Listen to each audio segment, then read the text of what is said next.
Imagine this, it's the summer of 2003 and you find yourself in Florentino Perez's shoes. Over the past 3 summers, you've successfully recruited Figo, Zidane and Ronaldo. Now you're facing an important decision. Should you go for Beckham or Ronaldinho? The answer seems clear. Ronaldinho, right? This was the game-changing moment when football took a dramatic turn, succumbing to the influence of money. A club like Real Madrid isn't just focused on winning trophies. They want to make money by selling memberships, jerseys and image rights with the help of their star players. Ronaldinho had the skills to play for Real Madrid, but the club wasn't interested in signing him. They didn't see him as a player who could boost their marketing or brand. Instead, they opted for the stylish and elegant Beckham.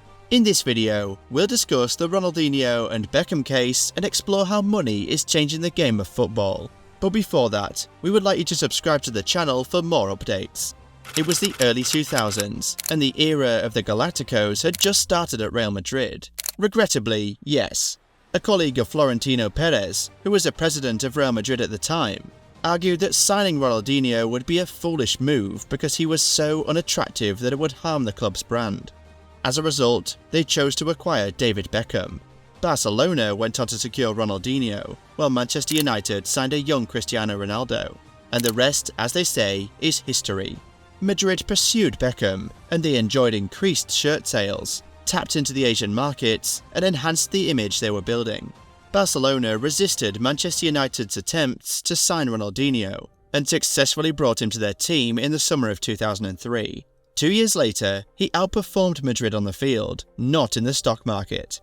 During the 2005-06 season, Barcelona dominated La Liga, finishing a remarkable 12 points ahead of the capital club and clinching their 18th title. The standout moment of their season occurred at the Santiago Bernabeu on November 19, 2005, a date etched in the memory of Ronaldinho and Barcelona fans. Barcelona's supremacy over Madrid in La Liga was not a new phenomenon. They had won the title the previous season with Ronaldinho's influence, though it included a loss at the Bernabeu. Now, the Brazilian maestro was in top form and ready to leave his mark on Madrid's turf, to really seize the opportunity and humble Los Blancos. It was an enticing prospect for him. After Eto'o scored in the first half, delivering a celebration that was a dig at Perez for letting him go from Madrid, Ronaldinho transformed his artful play and abilities into something concrete. The Brazilian duo of Ronaldo and Robinho, accustomed to having their way at the Santiago Bernabeu, had to sit back and admire their compatriot in the Blaugrana colours, who was orchestrating the game. Madrid's fans eventually applauded, quite literally. With Beckham and Zinedine Zidane struggling to retain possession in midfield, Barcelona launched a series of attacks, and 19-year-old Sergio Ramos felt the pressure in his Clasico debut. Just shy of the 60-minute mark, Ronaldinho advanced with the ball from near the halfway line, positioned out on the left. With a determined stride, Madrid's defence quivered in fear. He easily eluded Ramos, who attempted a lunging tackle, leaving him sprawled on the ground. Not for the first time that Roberto Carlos made a desperate attempt to thwart Ronaldinho, but the ball found the back of Iker Casillas' net before he could get close to the Barcelona magician. A little over 15 minutes later, he repeated the feat. Starting on the left side once more, he glided past Ramos without breaking a sweat, calmly slotting the ball across Casillas and into the far corner, securing Barcelona's victory. Casillas seemed to shake his head as if acknowledging the futility of trying to stop Ronaldinho. Then, something remarkable occurred. A few Madrid fans began to applaud Ronaldinho, followed by more and more. Substantial groups of supporters clapped for the Brazilian star, an almost unimaginable sight in a fiercely contested rivalry like El Clasico. This applause was a tribute to Ronaldinho's undeniable brilliance, and also a message to their club's president. Regardless of his physical appearance, Ronaldinho's style of play was pure beauty, and that was what the fans of Madrid yearned for. In many aspects of life, the adage, "the rich get richer while the poor get poorer," holds true, and football is no exception. The major clubs amass vast fortunes and spend generously, often reinvesting their earnings in a pursuit of success. Now, I pose the question, does the relentless pursuit of wealth tarnish the beauty of our beloved sport? To gain insight, let's delve into a few key aspects. Consider Neymar's transfer to Paris Saint-Germain in 2017. At that time, Neymar held the title of the world's most expensive player, with PSG shelling out a staggering €222 million to secure his services from Barcelona. This move sparked substantial criticism from both pundits and fans, who contended that it represented an extravagant expenditure and that PSG's motivation was solely rooted in Neymar's marketability. Additionally, we must examine the ascent of player agents.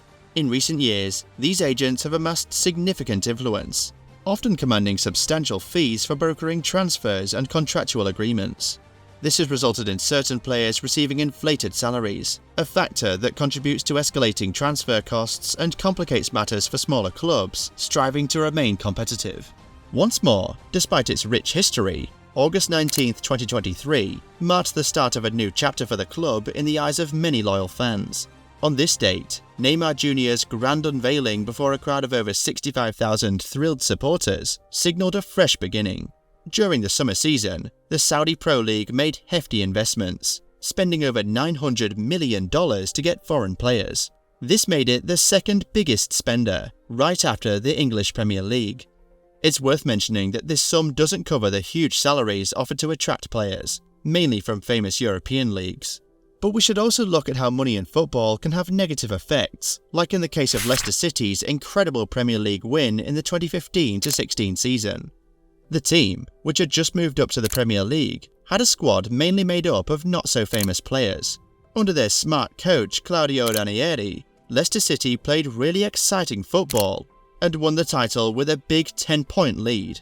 However, in the summer that followed, many of Leicester City's key players left the team. N'Golo Kante went to Chelsea for £32 million. Riyad Mahrez joined Manchester City for £60 million. And Danny Drinkwater was bought by Chelsea for £35 million. These players were replaced by less expensive options, and that hurt Leicester City's performance. In the next season, the club finished 12th in the Premier League, and eventually, now they have gone down to the Championship. It's clear that money played a big part in the departure of Leicester City's best players. The club couldn't compete with the big spending of the top Premier League teams. This is a common problem for smaller clubs, and a big reason why it's tough for them to compete at the highest level. Borussia Dortmund is another example of a club affected by money in football. They sold some of their best players to big clubs for lots of money.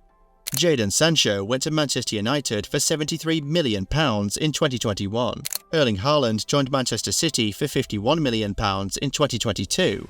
And Robert Lewandowski moved to Bayern Munich for £42 million in 2014. These sales have improved Dortmund's financial situation, but they've also made the team weaker on the field. So, Dortmund hasn't won the Bundesliga since 2012 and hasn't reached the Champions League final since 2013. In conclusion, let's think about how money changed FC Barcelona when Ronaldinho joined, and what that meant for the club's history. His arrival marked a big turning point, and Barcelona went on to achieve many successes, including winning the Champions League several times. On the other side, Real Madrid took 12 years to win another Champions League. Some might wonder if their choice to prioritise style and elegance over Ronaldinho was a factor in this long wait. If money didn't have such a strong say in the matter and decisions were based more on merit, Ronaldinho's time in a Real Madrid jersey might have been very different. This highlights the ongoing struggle between financial power and the true spirit of the sport. Money often influences decisions, sometimes at the expense of what makes football so great. Football reflects this challenge, where clubs must find a balance between success and keeping the purity of the game intact, a journey that continues to captivate fans around the world. If you like the video, do subscribe to the channel for more updates. We'll catch you in the next one.